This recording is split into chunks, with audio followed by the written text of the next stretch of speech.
بڑی شاندار ایک آیت آ رہی ہے اسپیسیفکلی نبی علیہ السلام اور ان کے جانثار ساتھیوں اور اہل ایمان کے لیے، تاکہ انہیں یہ یقین آ جائے کہ وہ جو کچھ اللہ کے لیے کر رہے ہیں نا، اللہ تعالیٰ ہر لمحے میں انہیں دیکھ رہا ہے۔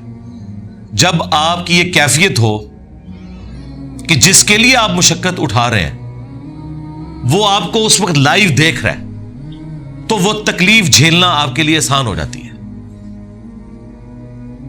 تو یہ اللہ تعالیٰ نے کانسیپٹ دیا ہے۔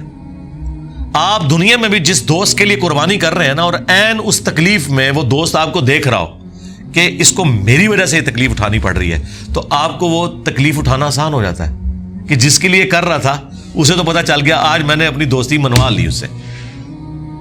اور دنیا میں ساری دوستیاں اسی بنیاد پہ چل رہی ہیں۔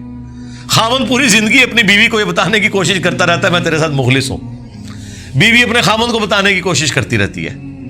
اور کبھی زندگی میں کبھی کبھار اس طرح کے لمحات بھی آتے ہیں کہ وہ این ایونٹ یہ ڈیسائیڈ کر دیتا ہے کہ آج جو ہے نا میرے خاوند نے میرے لیے سٹینڈ لیا ہے، یا آج میری بیوی نے میرے لیے سٹینڈ لیا ہے۔ وہ ایک لمحہ آپ کی پوری زندگی کے اوپر بھاری ہوتا ہے، کیونکہ آپ منوانے میں کامیاب ہو جاتے ہیں اور وہ تکلیف گزارنا بھی آپ پہ آسان ہو جاتا ہے اگر آپ تکلیف میں بھی ہو۔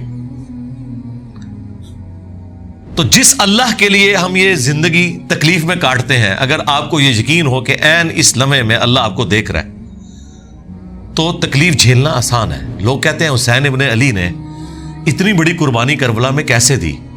بھائی حسین ابن علی ریئل ٹائم یہ چیز فیل کر رہے تھے کہ اس وقت میں اپنے رب کی خاطر، اس کے محبوب کے دین کی خاطر یہاں آیا ہوں۔ ان کے لیے وہ تکلیف جھیلنا آسان ہوگی، اور یہی اس طرف اشارہ ہے۔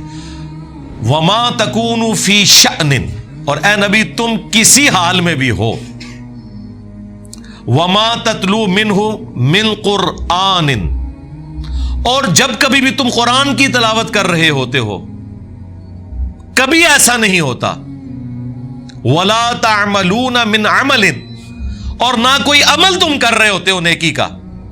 یہ تین چیزیں گنوائیں کہ کوئی بھی کام کر رہے ہو، قرآن کی تلاوت کر رہے ہو، یا کوئی بھی عمل کر رہے ہو، الا مگر یہ کہ اس حال میں ہوتا ہے کننا علیکم شہودا، ہم اس وقت دیکھ رہے ہوتے ہیں تمہیں کہ نبی تم اس وقت، بلکہ اللہ نے تو قرآن میں یہاں تک کہا کہ اے نبی جب آپ غزوہ بدر اور احد میں صحابہ کی صفیں سیدھی کروا رہے تھے قتال کے لیے، تو ہم آپ کو دیکھ رہے تھے اس وقت۔ ہاں، حضرت نوح علیہ السلام کے بارے میں قرآن میں آیا کہ اے نوح ہماری آنکھوں کے سامنے اور ہماری انسٹرکشنز کے مطابق وہ کشتی بنا۔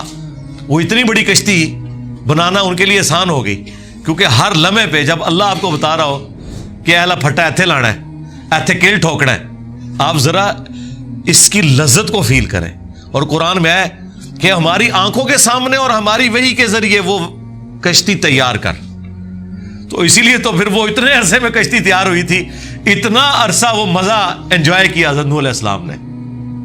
جس طرح کہ موسیٰ علیہ السلام سے جب اللہ نے گفتگو کی، سوال تو صرف اتنا پوچھا تھا کہ تیرے ہاتھ میں کیا ہے، اس کا جواب تو یہ تھا عصا ہے، لیکن انہوں نے اس پہ اکتفا نہیں کیا، کہا یہ میرے ہاتھ میں عصا ہے، اس کے ذریعے میں اپنی بھیڑ بکریوں کے لیے پتے بھی جھاڑتا ہوں۔ کس کو بتا رہے تھے؟ اللہ کو۔ اللہ کو تو پتا ہے، یہ بات کرنے کی لذت لینا ہوتا ہے۔ تو اللہ تعالیٰ فرما رہا ہے کہ جب کبھی بھی تم کسی حالت میں ہوتے ہو، قرآن کی تلاوت کر رہے ہو یا کوئی بھی نیکی کا عمل، اس حال میں کہ اللہ اس وقت تمہیں دیکھ رہا ہوتا ہے۔ اذ تفیضون فیہ، جب تم اس کام میں مشغول ہوتے ہو۔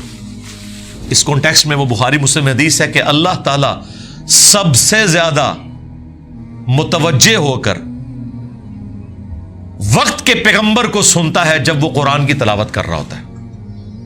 تو نبی علیہ السلام اس لیے بڑے شوق سے قرآن کرتے تھے، اس کی تلاوت کیا کرتے تھے، اس لیے تو اتنا لمبا قیام بھی ہوتا تھا، نمازوں کا بھی اور نوافل کا بھی۔ تو جب تم ان کاموں میں مشغول ہوتے ہو، اللہ تمہیں دیکھ رہا ہوتا ہے۔ وَمَا يَعْزُبُ عَنْ رَبِّكَ مِن مِثْقَالِ ذَرَّةٍ فِي الْأَرْضِ وَلَا فِي السَّمَاءِ، اور اے نبی تمہارے رب کی نگاہوں سے کوئی ذرے کے برابر بھی چیز نہ تو زمین میں اور نہ آسمان میں، ولا اصغر من ذلك ولا اکبر، اور نہ ذرے سے کوئی چیز کم نہ زیادہ، الا فی کتاب مبین، وہ اللہ تعالیٰ کے علم میں ہے، اس حال میں کہ اللہ نے اسے پہلے ہی لوح محفوظ کے اوپر لکھ رکھا ہے. یعنی زمین و آسمان میں کوئی ذرے کے برابر چیز ہے یا اس سے کم یا اس سے زیادہ،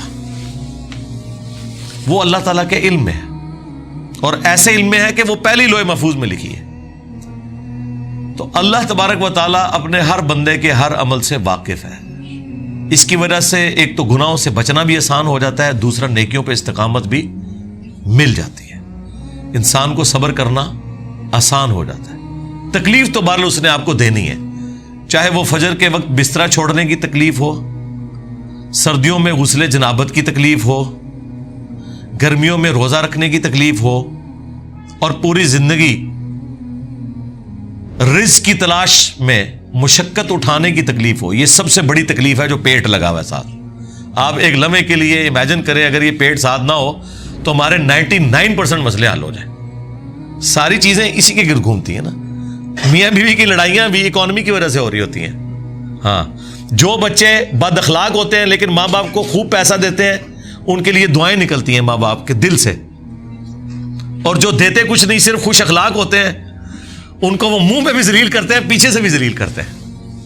ایک نیچرل چیز ہے. یہ سب کچھ پیسے کے گرد گھوم رہا ہے.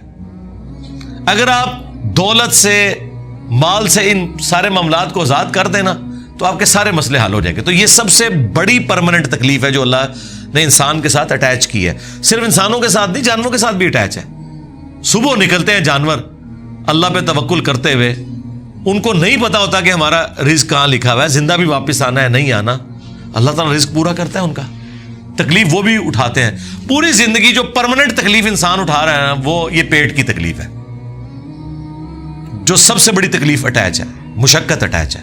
لیکن ظاہر ہے کہ یہ ایک سینسٹیو چیز ہے، اسی لیے پھر رزق حلال کے اوپر اتنی ایمفسائز کیا گیا اور رزق حرام کی اتنی مذمت کی گئی کہ انسان حیران رہ جاتا ہے کہ نیکیوں پہ اتنا نہیں ابھارا گیا جتنا ان چیزوں کے اوپر زور دیا گیا، حقوق اللہ کے بعد حقوق العباد والے معاملات کے اندر.